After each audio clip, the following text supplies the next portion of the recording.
Ikkitagina mahsulotdan shunaqa shokoladli puding tayyor bo'ladi desam ishonasizmi?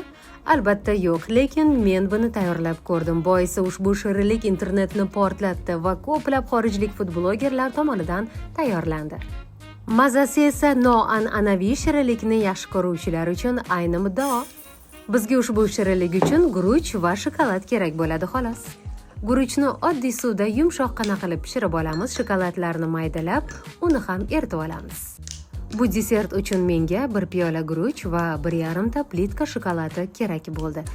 Ushbu shirinlik uchun xohlasangiz sutli shokoladdan foydalaning. Agar siz parhezda bo'lsangiz, bittagina usul orqali uni PP desertga aylantirishingiz mumkin. Ya'ni kakaosi 70% dan yuqori bo'lgan shokoladdan foydalanishingizni tavsiya qilaman. Guruch yaxshi pishganidan so'ng ozgina tagida suvi qolganida choperga yoki blenderga solasiz, ustidan erigan shokoladni quyasiz va kasha holatiga kelguncha aylantirasiz. Shirinlikka qora shokolad solganligim sababli steviadan 1 osh qoshiq solib yubordim. Bu shakar o'rnini bosuvchi sahr zaminitel.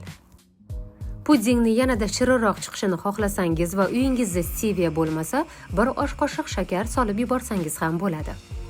Choperda bir xil massa bo'lguncha yaxshilab aralashtirasiz. Agar guruchlaringiz ko'nglingizdagidek maydalanmagan bo'lsa, xuddi men kabi davomini blender yordamida maydalasangiz ham bo'ladi.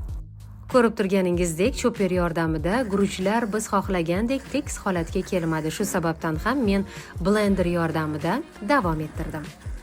Shirinlik aslida juda ham tez pishadi, ammo blender jarayoni birozgina vaqtingizni olishi mumkin.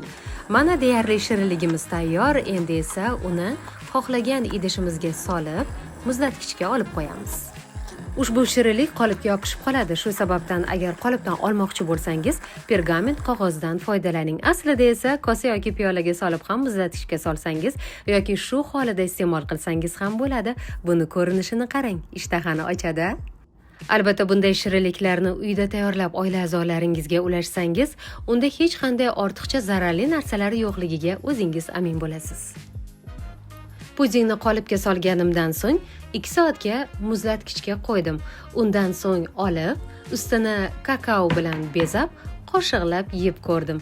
Mazasiga gap bo'lishi mumkin emas. Men to'g'risi guruch va shokolad yordamida shunaqangi mazali puding bo'ladi deb o'ylamagandim.